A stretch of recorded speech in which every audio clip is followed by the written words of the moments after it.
কাঁঠালের বিচি দিয়ে বার্গারের প্যাটি নাকি কাবাব, কোনটা সম্ভব? কি সম্ভব?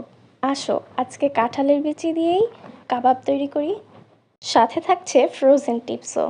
Welcome to Tunha and mom's kitchen, where ranna hits different cause it's made with pure লাভ।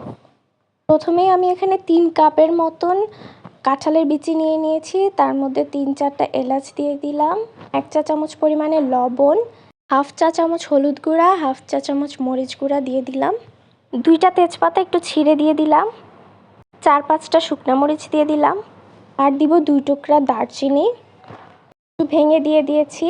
আর এখানে আমি নিয়েছি আদা কুচি, তোমরা চাইলে আদা পেস্টও দিতে পারো এর মধ্যে।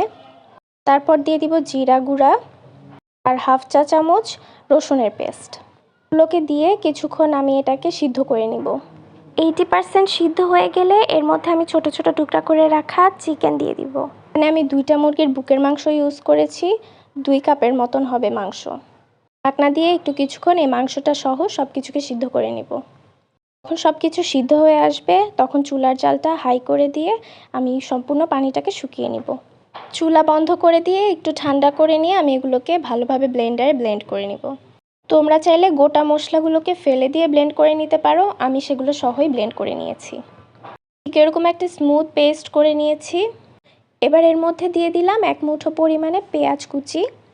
পেঁয়াজ কুচিগুলোকে আমি হাত দিয়ে এভাবে একটু চটকে দিচ্ছি যেন কাবাবের শেপ দেওয়ার সময় কোনো প্রবলেম না হয়। 1 মুঠ দিয়ে দিলাম পেঁয়াজের বেরেস্তা। এরপর দিয়ে দিব 1 চা চামচ পরিমাণে কাঁচামরিচের কুচি। বাজারের যেই কেনা কাবাব মশলা পাওয়া যায় সেখান থেকে আমি 1 টেবিল চামচের মতন দিয়ে দিব এখানে। তার সাথে বড় 2 ফালি লেবু নিয়ে নিয়েছি, এই লেবুর রস আমি এর সাথে দিয়ে দিব। সাথে আমি অনেকগুলো গোলমরিচকে একটু ক্র্যাশ করে দিয়ে দিচ্ছি। গোলমরিচের ফ্লেভারটা কাবাবের সাথে খুব ভালো যায়। সিদ্ধ করার সময় লবণটা একটু কম মনে হচ্ছিল, যার কারণে এখানে আমি আরও অল্প একটু লবণ দিয়ে দিলাম। খুব ভালোভাবে একটু মিক্স করে নিতে হবে। আমি যেহেতু পানিটা একদম শুকিয়ে নিয়েছিলাম তার কারণে আমার এই ডোটা খুবই শক্ত হয়ে গিয়েছিল, এজন্য আমি একটা ডিমও এর মধ্যে দিয়ে দিয়েছি। প্রথমে অর্ধেকটা দিয়েছিলাম, তারপর মনে হলো যে পুরোটাই লাগবে, পরে পুরোটা দিয়ে দিয়েছি। এগুলোকে ভালোভাবে মিক্স করে নিয়ে এরকম একটা স্মুথ ডো রেডি করব।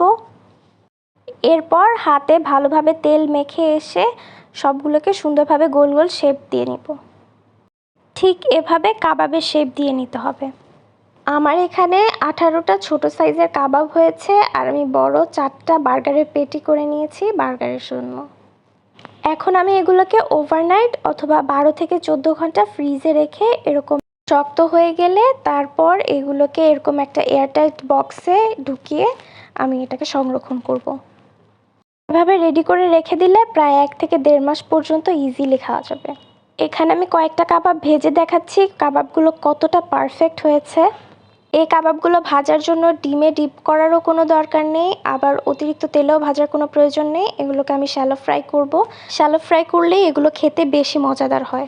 মিডিয়াম টু লো আঁচে দিয়ে উল্টে পাল্টে একটু ভেজে নিতে হবে। বাইরে থেকে ক্রিস্পি আর ভেতর থেকে একদম সফট, খেয়ে বোঝার কোনো ওয়েই নেই যে এটা কাঁঠালের বিচি দিয়ে তৈরি।